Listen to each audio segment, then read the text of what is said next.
How many of the essays in this book have been published before? Most of them have been published in some form, someplace, but many of them on a very different scale. So, for example, I went to Rio to write a piece for Travel and Leisure about the preparations that were taking place in the lead up to the Olympics. But while I was there, I became quite obsessed with and fascinated by the relations between the privileged and the disadvantaged, and the whole program to pacify the favelas. And so I ended up writing about that whole sort of complex thing. So I wrote a short piece for Travel and Leisure. It mentioned a lot of restaurants and hotels. There's a long essay here. There are a number of others like that. Also for Travel and Leisure, I went to Myanmar, but I was really fascinated by the lives of ex-political prisoners. The weird thing about having this sort of double purpose is that you spend your whole time veering back and forth between sort of anxious protest marches in rundown slums and opulent hotels and lovely restaurants. So I did a bit of that. I'm wondering what's going to happen with the Olympics if the president of Brazil is impeached. At the same time, this has got to be a scary moment. I think it's a very dramatic moment of transition in Brazil altogether with her impeachment. And I feel like there's been a real groundswell of anger at the corruption that she seems to represent, which is in fact the corruption she came in saying that she would defeat. And the irony when I was looking at the pacification of the favelas is that that process began with this great, joyful optimism. This pacification would take place, the slums were going to be brought back under control, they were going to be integrated into the city, there was going to be greater justice, and then it got very corrupted, and there were members of this new police force who were being paid off, and there were all kinds of terrible things that were happening. I think similarly, when you look at the presidency, that she came in with these great hopes and expectations, and that she's ended up reproducing what she meant to defeat. And I gather her opponents are pretty much guilty of the same sort of thing. Yes. You write that an early defining moment in your life was a conversation you had when you were about 7 years old with your father. Now, your father was a fairly prominent man, Howard Solomon, the chairman of the pharmaceutical company Forest Laboratories. What was the conversation about? Well, I should add that at the time he was very prominent to me, but he was not yet the chairman of Forest Laboratories. All of that came later on. It was a conversation about the Holocaust, and I remember it incredibly well. We were driving up in Westchester, where we spent weekends, and he thought that I knew about the Holocaust, and he referred to it in passing. And I said, "The what?" And he said, "The Holocaust." And I said, "What is the Holocaust?" And so then suddenly there we were, sort of at exit 11, having this conversation about the horror of what had happened. But I just remember being so shocked. And I kept thinking he would say something else that would cause it all to make sense. But there, of course, wasn't anything that could be said that would make it make sense. And he was very sort of final about it and very definitive and said, it's very important and these things happen. And he finished, and I sat there with this very kind of bewildered feeling, and I said, but why didn't those people just leave if things got bad? And he said, they had nowhere to go. And I decided in that moment when I was 7 years old that I was never going to be in that situation and that I was always going to have some place to go. And I had this idea, not fully fleshed out, but that came to me. I thought, I want to have friends everywhere, because if you have some place to go, you can escape when something like that happens. Well, many of us develop a curiosity about how people live in other parts of the world while we're young, but quite a few people never make it out of the United States or even out of their hometowns, for that matter. And even those who do a lot of traveling rarely wind up visiting 87 countries and 7 continents. When did that become a goal, or did it ever become a goal? When did you ever say to yourself, well, okay, I've done 30 so far, let's see how many more I can collect? Well, I mean, I absolutely love travel, and yes, I definitely had, I hope I've gotten over it, but a little bit of that collector's mentality. Could we actually drive through Andorra on the way so I can say I'd been to one more place? But Liechtenstein? Liechtenstein, I spent quite a lot of time in Liechtenstein, actually. That was in the last book.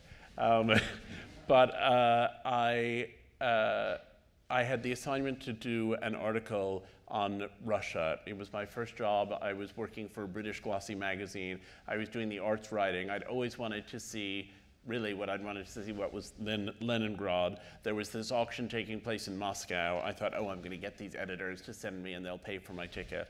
I went off to do the article about the sale, and my original idea was, okay, these artists are doing really terrible artwork and it's all being incredibly hyped, and I'm going to write a very funny expose about all of the fancy people who got seduced into going on this thing.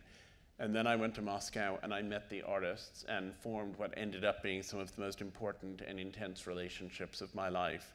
And I suddenly understood that I had previously been very interested in being a tourist, but that actually it was possible to do something a bit more than being a tourist and be a traveler and actually get to know a place. And it was the most frightening and the most exhilarating experience I'd ever had. And I thought, I think I want to do this some more, and then it all just kind of burgeoned from there. Well, this is at the time of Perestroika. Were they allowed to make modern art? Because for so many years, people were thrown in prison if they did an abstract painting and the authorities knew about it. You had to be a socialist realist. Well, in the period when Stalin was actually in power, there were a certain number of people who were just thrown in prison for doing a painting. By the time I got there in the late 80s, but really even in the decades before that, through Khrushchev and Brezhnev and so on, there had been an ethos that you could make whatever you wanted, but you couldn't exhibit it publicly. And there was a famous episode in the late 70s when a group of artists thought, we're just going to hang our things outside. And they went out into the countryside in the middle of nowhere and just put them all up in a rather festive way. And the bulldozers arrived within hours. And it was then called the Bulldozer Show because everything had been run down. But the artists I was meeting had made all of this work understanding that the only people who would see it would be their friends, the other members of this avant-garde circle. And so it looked from the outside, when I saw it in the Sotheby's catalog, incredibly banal. Why would anyone be interested in that? It was constructed to look banal in order to avoid the attentions of the KGB, and the key to understanding it was knowing who made it. And as I got to know the artist, which happened almost by happenstance when I was doing my research, I suddenly realized it was full of these encoded and very profound meanings, and that it was made with huge moral conviction. And one of the artists, Nikita Alexeyev, when we were talking about what happened as Western galleries came into their lives, said, you see, we had been in training to be not artists, but angels.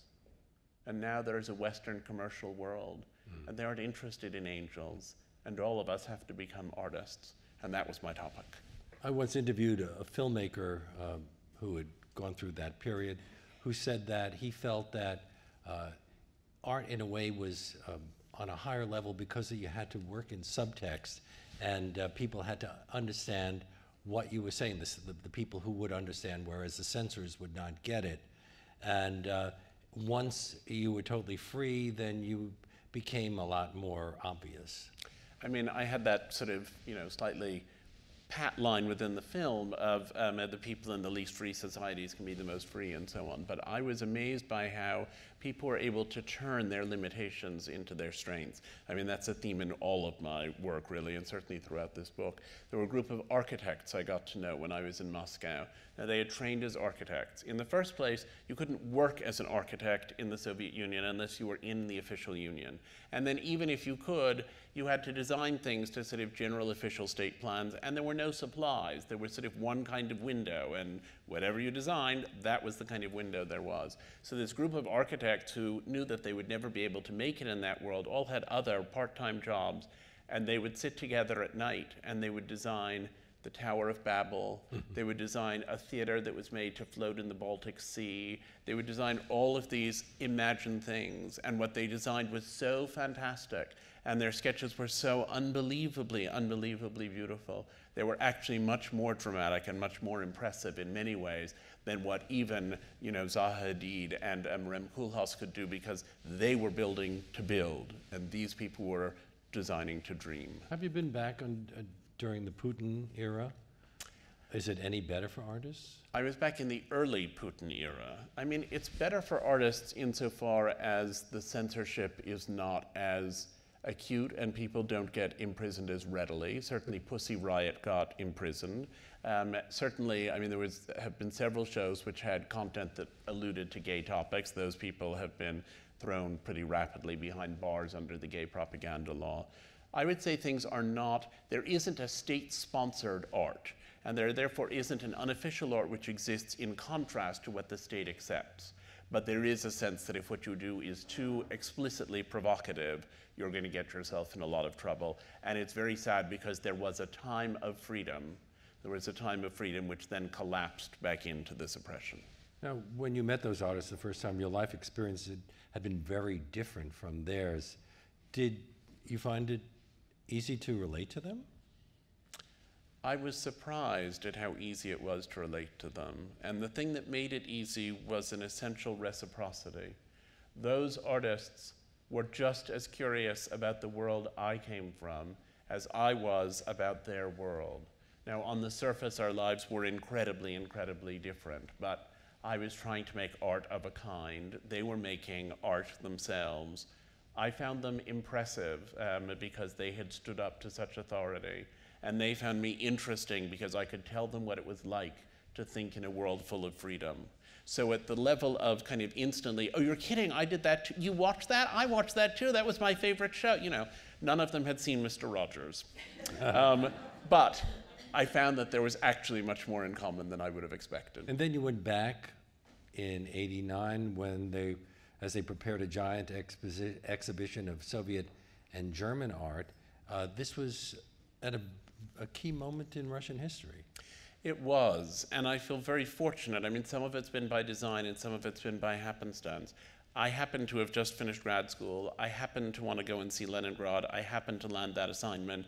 The Soviet Union happened to fall apart shortly thereafter. You were there during the attempted putsch. I was. And the putsch was really, I mean, that was the moment that I thought, I'm not just going to write about these artists and about art, I'm going to write about these societies and what happens in them. And it got me my first assignment at the Times. And you know, the experience during the putsch was an unbelievable time. As many of you may remember, and some of you will not, Gorbachev was kidnapped in August of 1991. A group of arch conservatives were trying to retake the Kremlin. Tanks rolled into Moscow. And these artists whom I'd been writing about suddenly emerged as those who were organizing the resistance. And all of these people whom I was staying with were going off to build the barricades. And I thought, and they looked at me with a kind of, okay, you've spent this time with us, you've become our friend, are you with us? And I thought, I guess I'm with them. And so off we went, and we worked on building the barricades. We had many sort of bizarre and uproarious experiences. I particularly remember a very large Soviet woman who was trying to jumpstart a piece of construction equipment. And at the time, it was very fashionable to have clothing with English writing on it, even for people who couldn't understand. And so this woman was there, and she was ordering people around and calling at the number line, wearing a shirt that said, "I'd rather be playing tennis." So, but on the third day of the putsch, we had gone to see where some people had been shot the night before, and we were all standing around, flowers on the ground, old women speaking about tragedy, and suddenly this young man came running up and he said, "There are tanks approaching the barricade. You have to come defend the barricades." And people had kept saying tanks, and we really hadn't seen very many tanks, and so we sort of wandered up to the front of the barricades, and we stood there, and then a column of tanks rolled up. And I thought, this is not like the other writing about art I had been doing. And the soldier on the front tank said, "Look," he said, "we have unconditional orders to destroy this barricade. If you get out of the way, everything will be fine. If you refuse to move, we'll have no choice but to run you down." And one of the artists said, "Would you give us just 1 minute to tell you why we're here?" And the guy sort of folded his arms, and the artists started talking about freedom, about democracy, about liberty. They said, "You're very young. You don't remember what it was like in the days of real dictatorship. Let us tell you what it was like. It was terrible." And one of them said, "You will say that you were only following orders, but if you follow orders, it's because you have chosen to do so. You are making this choice." And they spoke about freedom in a way that I, who had grown up in a free society, could never possibly have done. And they talked for about 10 minutes. And then they finished, and we all stood there. It had been raining for days. We were all coming down with colds. We were bedraggled. We were in front of this ramshackle barricade that we'd made with stuff found on the street. And the soldier on the front tank looked at us, and he thought for a minute. And then he said, "What you have said is true, and we must bow to the will of the people. Clear some space so we can turn around, and we'll go back and leave you your barricade." And that was the moment when I thought, actually, all of that talk about being angels, not artists, about this urgent purpose in finding a language within which to describe their reality, that wasn't just a fantasy. That was a reality. And if you could only say things right, this pen could be mightier than the sword. And that led to your first book, The Irony Tower, Soviet Artists in a Time of Glasnost? It did. I mean, the book came out actually before the putsch, and then I was back for the visiting the artists. I thought I'd finished this book. It was the summer of '91. It had been a very difficult summer. I had lost my mother. I thought, I'm just going to go see my friends in Russia and have a nice, quiet, relaxing time. And then the Soviet Union came to an end, and there we were on the barricades. But yes, that was my first book. You've written about the arts in other countries as well, including persecuted art scenes in Afghanistan and China. Why do you think that totalitarian regimes feel the need to crack down on artists? Aren't they among the least powerful people in the world? I used to be an artist. That. I was going to say, don't say that to Sheena Wagstaff in the crowd over at the Met Museum. I think that it's interesting that these regimes have been, especially communist regimes and fascist regimes who produce propaganda, have had a strong sense that the arts are a way of expressing political ideals, or political non-ideals as the case may be, and convincing a lot of people of them. And as soon as you set up a system in which there are official communications that you want everyone to buy into, you automatically, by implication, are creating an unofficial world which is saying other things, and you need to repress it because you cannot have a competing voice. When your power is supposed to be absolute, that's what happens. Now, the irony of it is that here, where we don't have any particular official art coming out of Washington, and where we don't have a sense that that's an important part of our sort of soft diplomacy, the people who are making radical art are of enormous interest to other people who are either buying or creating their own radical art, but they don't have that much effect on the society itself. When you take a group of people and you say, you will not be allowed to do this because you're doing it constitutes a threat to our hegemony, then you actually enfranchise those people and give them the power to say, we are the ones who are holding on to truth in a society which is focused on annihilating truth itself. And they develop an enormous amount of power and arrive at an enormous amount of attention, not by the general population,